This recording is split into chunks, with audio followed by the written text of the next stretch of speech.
lui fait faire place et lui introduit parmi les grands. Amen.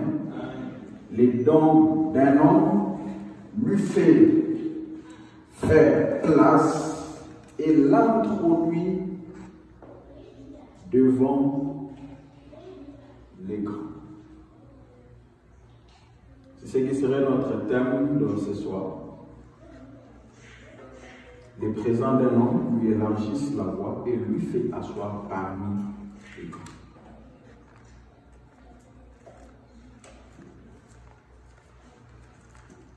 Quand on parle du don, veut dire, en d'autres termes, veut dire talent. Qualité de quelqu'un que l'on considère comme inné. L'aptitude à faire ou à produire.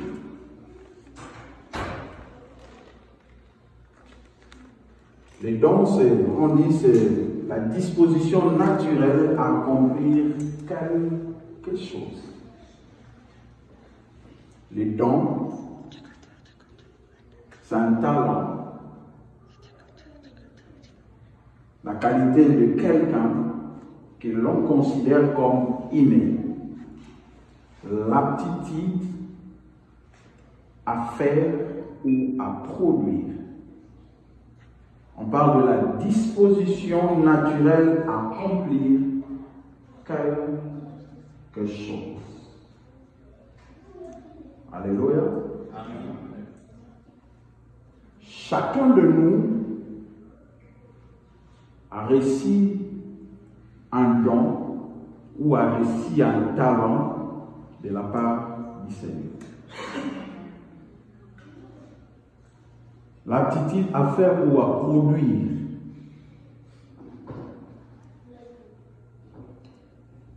Il y a d'autres personnes. Il a ses dons de chanter, par exemple. Quand il ou elle se met à chanter, elle ne fait pas beaucoup d'efforts. Je disais à une sœur, si c'était pour bien chanter, il faut beaucoup prier. Moi, j'ose croire que j'allais chanter plus que toi. Alléluia. Et c'est une sœur, quand elle se tient debout, elle prend le micro dans un auditoire où il n'y a que 2 Américains, elle chante à l'Ingala et tout le monde est debout en train d'acclamer sans savoir de quoi elle est en train de chanter. C'est la grâce. C'est un don qu'elle a reçu de Dieu. Et tu dois savoir, je serai un peu bref, tu dois savoir, chacun de nous a reçu de Dieu quelque chose. Tu dois comprendre, tu n'es pas venu accompagner des gens sur la terre. Tu n'es pas un touriste, non, tu n'es pas un touriste sur la terre. Tu as une mission à accomplir avec le Seigneur. Si le Seigneur t'a envoyé sur la terre, parce qu'il te fait confiance. Si le Seigneur t'a laissé encore en vie, parce qu'il a encore des choses à faire avec toi. Est-ce que quelqu'un me dit amen? Et si lui-même, le maître de ce monde, se dit, bon écoutez, pour toi c'est fini, il arrête ton histoire. Mais si tu te laisses encore en vie parce que tu as des choses à faire. Voilà. Prenons le livre de Matthieu. C'est là où je vais bien l'expliquer. Donc prenons le livre de Matthieu chapitre 25.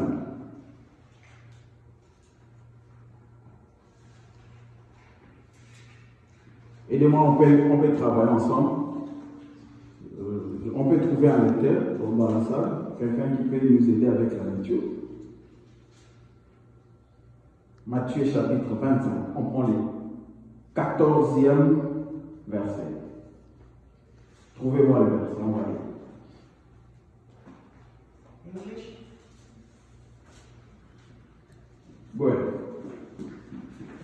reads, at that time the kingdom of heaven will be like this. Once there was a man who was about to lay on the tree. He called his servant in charge of his property. Yeah, go ahead, 15. 15 it says, he gave to each one according to his ability. To one he gave 5,000 gold coins.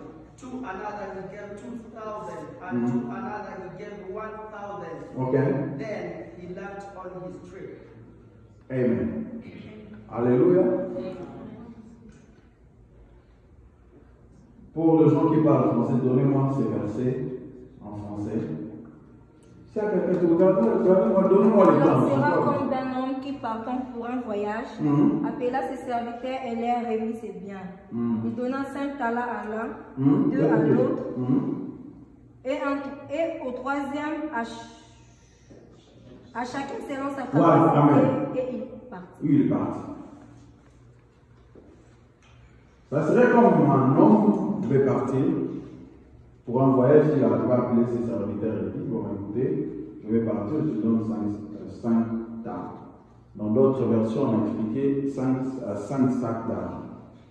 Au second, il donne 2 sacs d'argent et le tout dernier, il a remis un sac d'argent. Et puis il est parti. Quand tu lis les versets 15, la Bible dit ceci.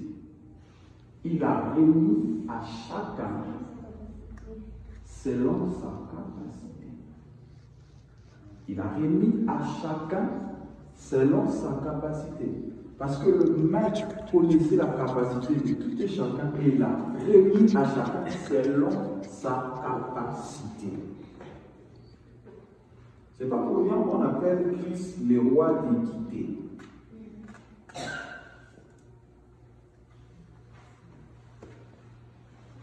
Quand il est en train de partager, tout le monde va recevoir, mais nous ne recevons pas de la même manière. Quelqu'un comprend? Il a donné à tout et chacun de nous, mais à chacun selon sa capacité. Et le premier est allé fructifier et gagner 5 autres talents. Le deuxième également est parti pour gagner. Deuxième partie fructifier, il a gagné aussi 2 sacs d'argent. Et le troisième, qu'est-ce que cet homme a fait? Il a pris cet argent, c'est un sac d'argent qu'il est allé cacher. Il dit, mon maître, c'est un homme compliqué. Quand le maître est revenu, il dit, mais tu savais très bien. Même quand tu prends ton argent, tu vas placer dans une banque. On va te le donner avec intérêt. Mais comment tu as pris ce qui est en moi, tu es allé cacher? Pourquoi? Pourquoi tu es allé cacher ça? Si on suit l'histoire, on te dira, quand il appelait les premiers, bons et serviteurs fidèles.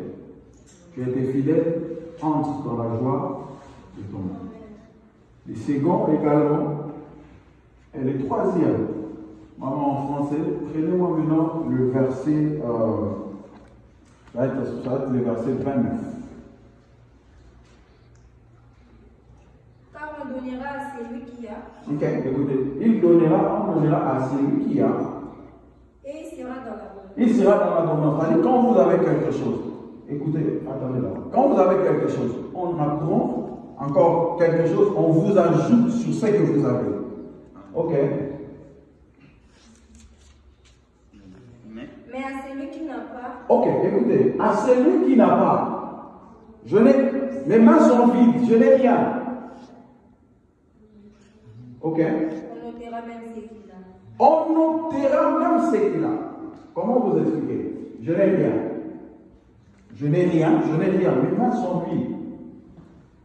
Comment on va encore ôter ce que moi j'ai? Donc le problème, c'est parce que quand on est inconscient, on est inconscient, on ne comprend pas qu'on a quelque chose.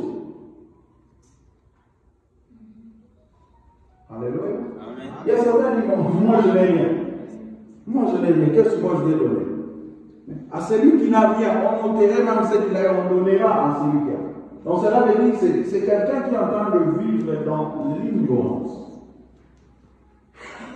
Quand vous êtes en train de vivre dans l'ignorance, vous pouvez avoir des millions à côté de vous et vous pouvez passer.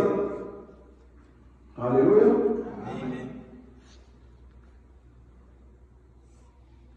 Il y a quelqu'un qui dit qu'il te donne même des diamants, tu dis bon, ça, ce sont les armes qu'il a mis, qu'est-ce que moi je vais faire avec? Parce que vous êtes vivant. Mais quand vous avez compris, ça c'est du diamant, vous allez très bien conserver, très bien garder. Amen. C'est le même, tel que nous sommes. Chacun de nous ici sur la terre a reçu de Dieu quelque chose, selon sa capacité.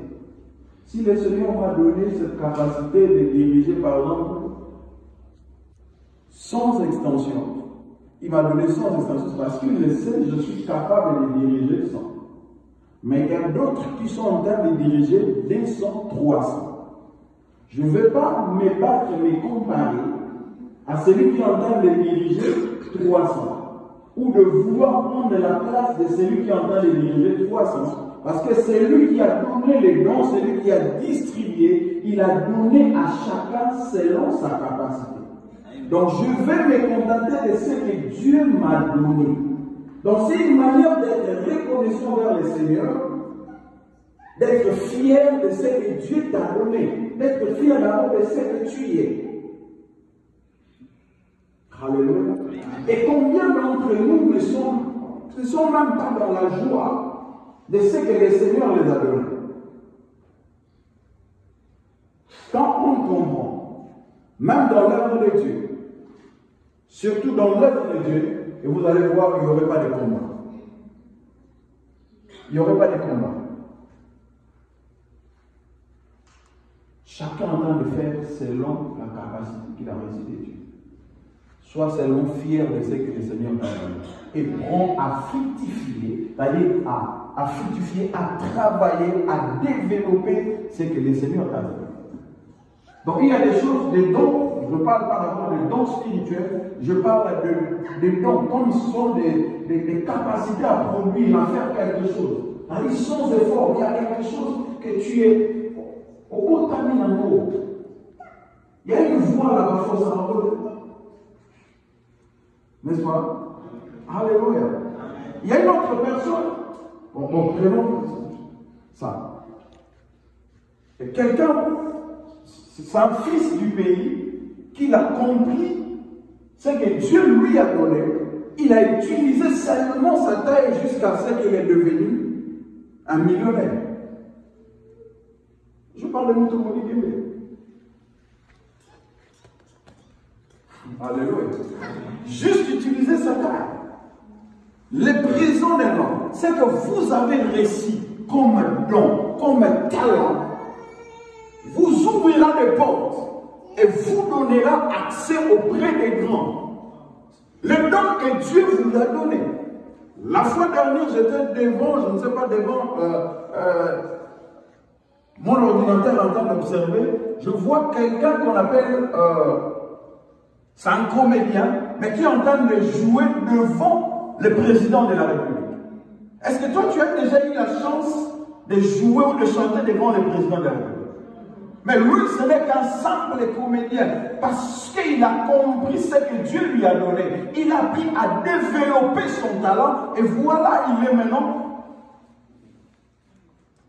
auprès des grands. Ne néglige pas ce que le Seigneur t'a donné.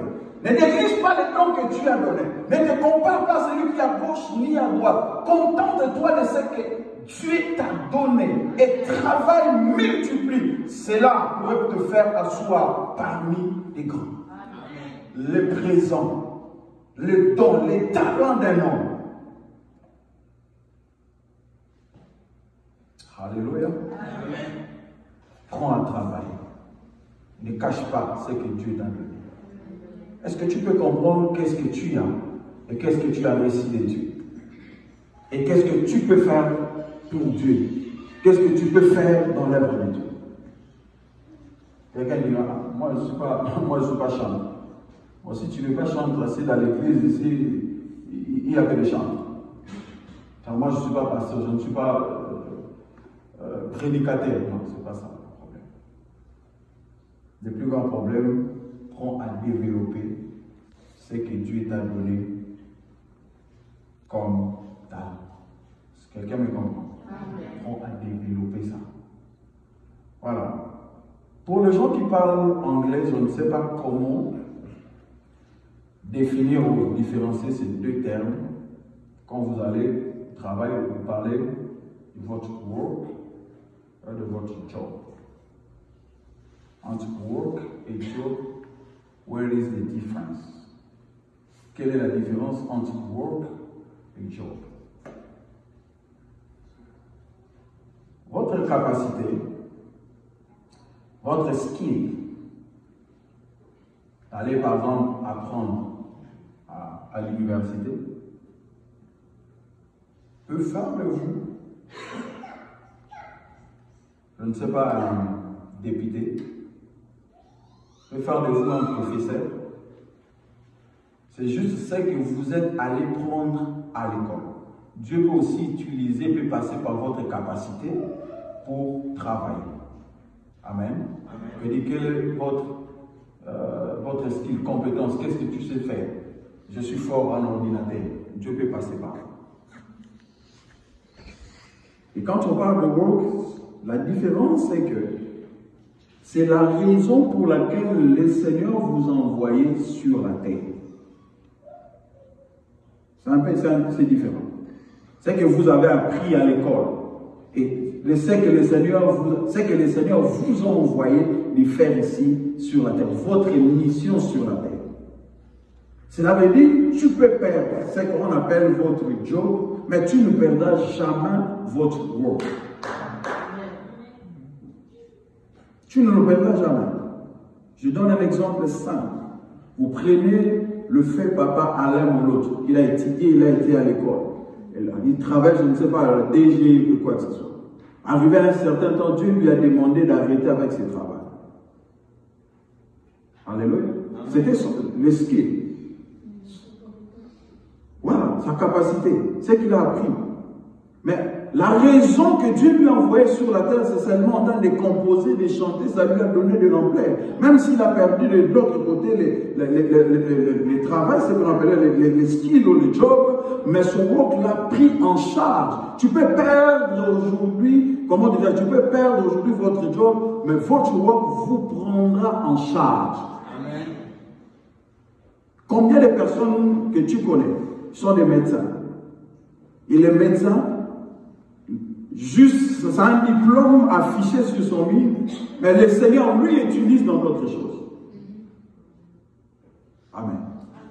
Donc sur la terre, tu peux perdre, je ne sais pas, votre suite, tu peux perdre le travail, mais votre raison sur la terre vous prendra en charge.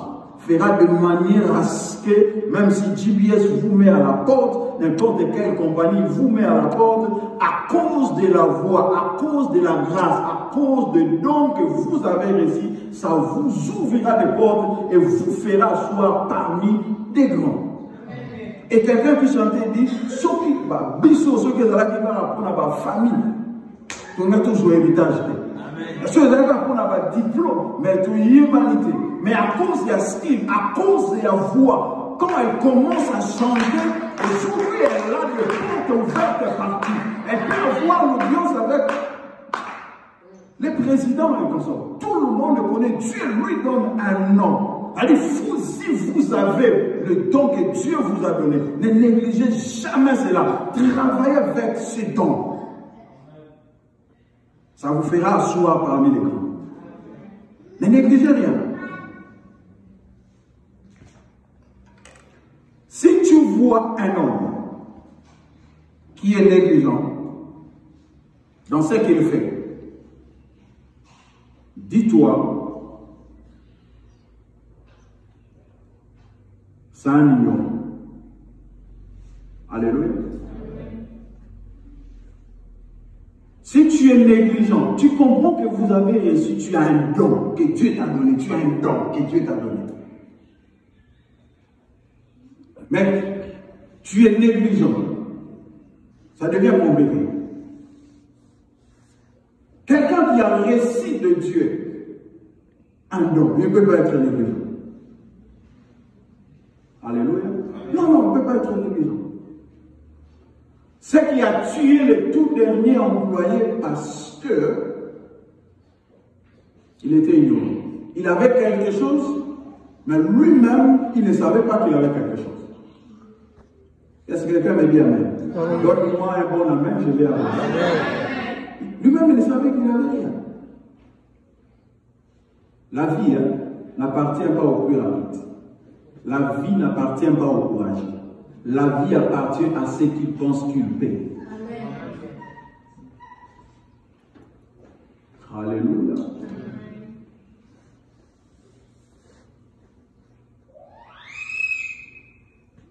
Ne soyez pas ignorants. Si vous êtes ignorants, vous allez mourir. Vous allez mourir avec des talents. Vous allez mourir avec votre solution. Alléluia. Amen. Vous êtes un homme solution, mais en vous, rien. Prends à travailler dedans. Que le Seigneur t'a donné. Maman, donnez-moi. Je vais aller rapidement. Quand on parle de l'ignorance, veut dire tout simplement l'insuffisance générale de l'instruction ou du savoir.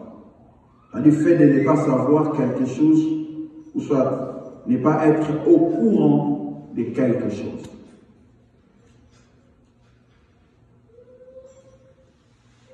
L'insuffisance générale de l'instruction ou du savoir. Quand vous ne comprenez même pas que vous êtes une bénédiction. Alléluia. Tel que tu es un porteur de la grâce, un porteur de la bénédiction, mais tu ne sais même pas qu'en toi, tu portes la solution et la bénédiction de plusieurs. Alléluia.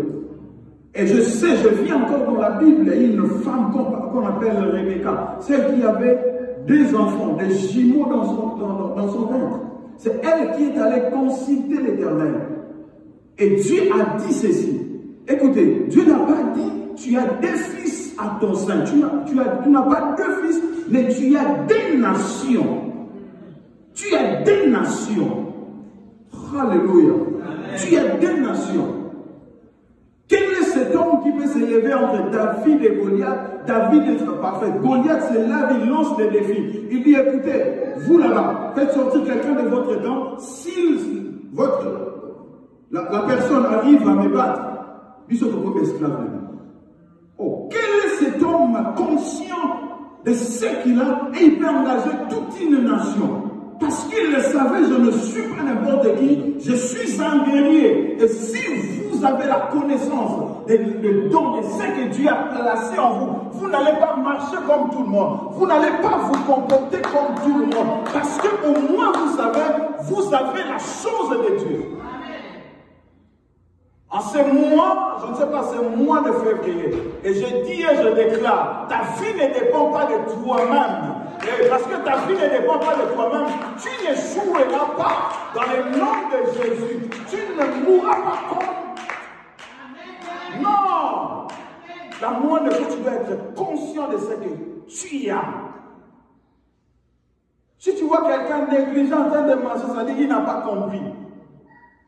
Alléluia. Et tu trouves une jeune fille peut-être qui dit, papa, vous avez un peu qui tourne, t'es fier de nous. Alléluia. Amen. Elle a compris ce qu'elle est.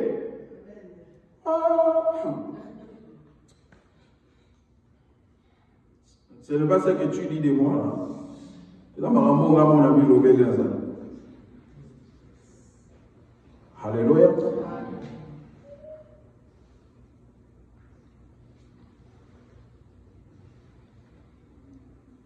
Tu commenceras à te comporter comme n'importe qui. Amen. Alléluia.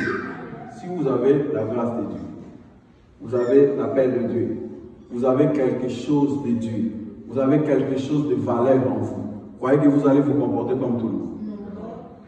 Alléluia. Ah, voilà, ta vie ne dépend pas de toi. Si tu comprends que je suis une source de bénédiction, je suis celui qui rend la ville habitable, tu ne vas pas blaguer avec ta vie. Tu ne vas pas blaguer avec ta vie. On supposait, la plupart de nous qui travaillent chez GBS. Donc vous êtes ici, hein? Vous êtes ici pour GBS. Non. Pour le moment, si peut-être après tu vas partir, mais au moins, ce qui t'a amené ici. Tu ne comprends pas. Papa, tu as une voiture, non? Où est-ce que tu as trouvé l'argent? Ah, ok. Maman, tu paies la maison, non? D'où vient cet argent? Chaque mois, tu paies la maison. Ah, ok.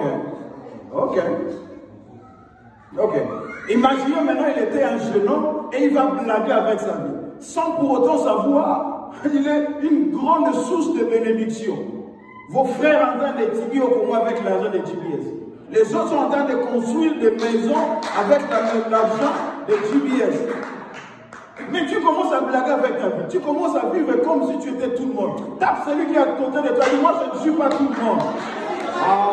Ne te comporte pas comme tout le monde dit.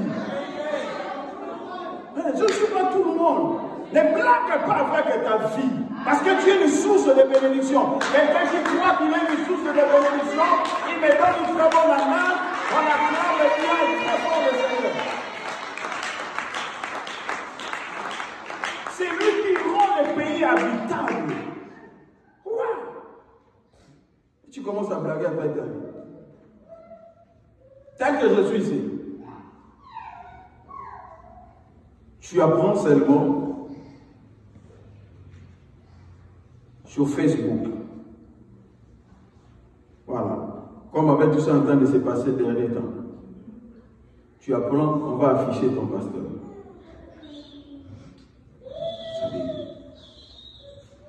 Ça devient compliqué. Hein? Ça devient compliqué, non?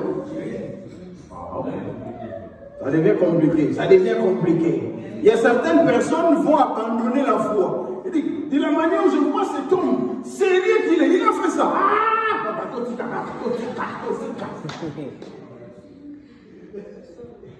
Voilà, vous voyez. Ne donne pas les couteaux ou ne donne pas l'occasion. Il y a mon gars là, Simon, pas poignarder. Alléluia. Donc, je suis tel que je suis là. Hein? Mais on se comporter parce que je sais derrière moi, il y a des vies, il y a Batubélé. Si je tombe, il y a certaines personnes qui vont courir.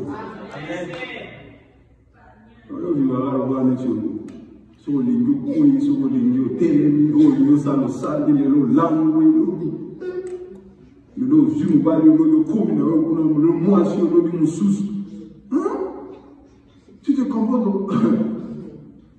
Oui, bien, tu as ignorant. Oui, bien, tu as ça devient compliqué. Ne reste pas dans l'ignorance. Amen. Si tu vois quelqu'un faire des choses comme ça parce qu'il est ignorant, il ne comprend pas ce qu'il est. Je n'ai pas assez de temps, laissez-moi avancer rapidement.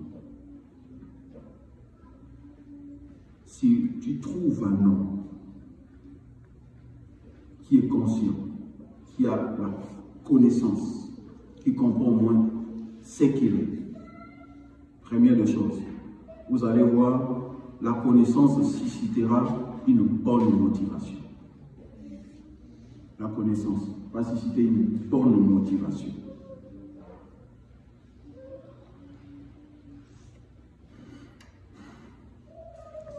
Amen. Amen. Si tu vois quelqu'un de très motivé dans ce qu'il fait, motivé par ce qu'il fait, parce qu'il comprend ce que je fais, qu'est-ce qui est attaché comme récompense, comme bénédiction. Amen. Je ne peux pas lâcher comme tout le monde, je ne viens pas négligent comme tout le monde, je sais ma récompense. Amen. Hey. La connaissance suscitera une bonne motivation. Alléluia. Voilà, je vais avancer rapidement. Prenons Genèse chapitre 31. Maman, tu lis tellement bien, je dois t'encourager. Tu lis tellement bien. À tout moment, quand je suis ici, maman, t'en vas. Genèse chapitre 31. Prends le 38e. Le 38e, on va aller jusqu'au 42e verset. Voilà 20 ans que j'ai passé chez toi. Les brebis et les chiots n'ont point avorté. Et je n'ai point mangé les déchets des conduits. Je n'ai point rapporté de bêtes déchirées. Voilà. J'en ai payé le dommage. Ah, ok. Tu m'aurais demandé ce qu'on me volait et ce qu'on me volait de nuit. Ok. La chaleur me dévorait pendant le jour Ok. et les froids pendant La nuit. Ok. et les sommeils fuyait de mes yeux. Ok. Voilà 20 ans que j'ai passé dans ta maison. Et je t'ai servi 14 ans 14 ans. pour deux filles. Et 10 ans pour ton troupeau. Et tu as changé 10 fois mon salaire. Voilà. Le tout dernier. Si je n'eusse pas, Si je n'ai pas si je n'eusse pas eu Hein? toi le Dieu de mon père, le Dieu de mon père, le Dieu d'Abraham, le Dieu d'Abraham, celui que j'ai craint d'Isaac, voilà. et tu m'auras maintenant renvoyé à vie. Tu me renvoies à vie. Dieu a vu ma souffrance. Dieu a vu ma souffrance. Et le travail de mes mains. Le travail de mes mains. Et hier, Et hier, il il a prononcé a prononcé son jugement. Est-ce qu'on peut acclamer pour le Seigneur? Non, acclame bien, je vais déjà finir. Non, aidez-moi à très bien acclamer parce que je vais déjà finir. Tu es un homme motivé. Comme Philippiens 2,14 entend de dire, ne faites rien avec murmure ni hésitation. Amen. Quand tu vois quelqu'un en train d'hésiter, vous demandez à quelqu'un en train de murmurer, il n'a pas compris, il n'a pas compris. Ici, là, on parle d'un homme. Cet homme n'est pas en train de servir Dieu. Il est en train de servir un autre homme. Mais il était fidèle par rapport à son travail. Est-ce que tu peux imaginer? Il était un homme intègre vis-à-vis de son prochain. Est-ce combien de personnes aujourd'hui sont intègres? Intègre, cela veut dire ce qui est en toi et ce que tu fais doit marcher de pair. Doit marcher de pair. Ce n'est pas quelqu'un qui dit autre chose et qui fait autre chose. Qui fait autre chose et qui dit autre chose. Quand seulement il regardait son maître, il était intègre, présent, en train de faire son travail. Mais écoutez le dernier verset, le 42e dit, Dieu a vu ma souffrance. Il a accepté de faire son jugement. Il a pris ce qui était à toi. Il me l'a donné. Quelle fidélité. Il est en train de servir un homme, il reste fidèle à un homme. Dieu voit sa fidélité et Dieu lui bénit à cause de ça. Mais comme il y a plus forte raison, quelqu'un qui comprend, j'ai le don, j'ai la grâce, j'ai un talent, je dois le mettre en exercice, je dois travailler pour Dieu. Pourquoi et comment il va être découragé?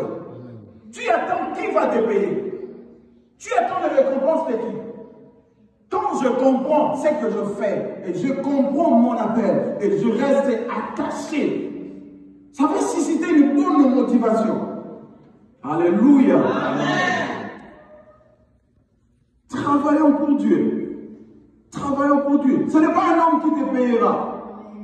Ce n'est même pas le pasteur qui te payera. Quand vous restez fidèle à Dieu, le Dieu n'est pas un homme, ni un fils de l'homme. En lui, il n'y a ni changement, ni ombre de variation. Il est le même, hier, aujourd'hui, et éternellement. S'il te promet, il le finira par l'accomplir.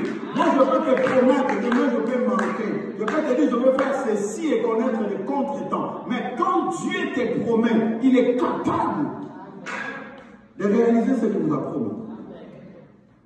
Vous devez comprendre, doit susciter une très bonne motivation en vous en servant le Seigneur. Alléluia. En servant le Seigneur, une bonne motivation. Une bonne motivation. Alléluia. Moi, je suis parmi des gens motivés. Papa, il dit, il m'est arrivé, je crois, je l'ai dit à plusieurs reprises. J'habite ici tellement en route, je me réveille les matins comme ça. Je dois me rendre à l'église à Lausanne. Je regarde, je n'ai même pas un franc de transport. Je demande, non, il n'y en a pas. Je fais les pieds jusqu'à l'Ipen. Je me tiens à l'Ipen là, en train de chercher autostop. Je ne trouve personne. Je demande à quelqu'un, papa, est-ce que tu peux m'aider à payer ton Bino, tu y es bino, n'a pas gêné à bino. Je dis, ah oui, et je fais les pieds jusqu'à arriver. Il m'est arrivé des fois de prêcher avec des pantalons troués ou des chemises ici. Il fait très chaud toujours en costume. Parce que je savais, je connaissais ma récompense. Même si aujourd'hui, quelqu'un qui m'attend, même si tu n'as pas encore des millions, alléluia, même si tu n'as pas encore des millions, mais laissez-moi célébrer mon Dieu, le fils qui est avec, je ne sais pas, avec une paire de chaussures. Laissez-moi célébrer. Laissez-moi célébrer. Alléluia. Pour nous, les personnes sont en train de célébrer dans les avions, je ne sais pas, les buildings. Alléluia. Et moi, je suis sorti de rien. Parce que vous tous là, quand vous venez ici aux États-Unis, beaucoup m'ont rappelé à la près. Puis on est voyé ma campagne, on a vu la boum, on a vu la banane. Mais moi, la boum doit s'arrêter. Alléluia. Sois fier, Bill.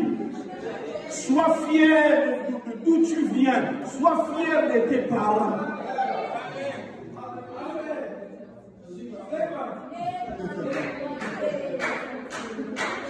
Alléluia. Oh, c'est ça la vie. Oh, il y a certaines personnes qui commencent leur vie au sommet de la montagne. Aujourd'hui, à Potamiaza, il y a un million à banque. Nous sommes sur fois qu'on l'a dans.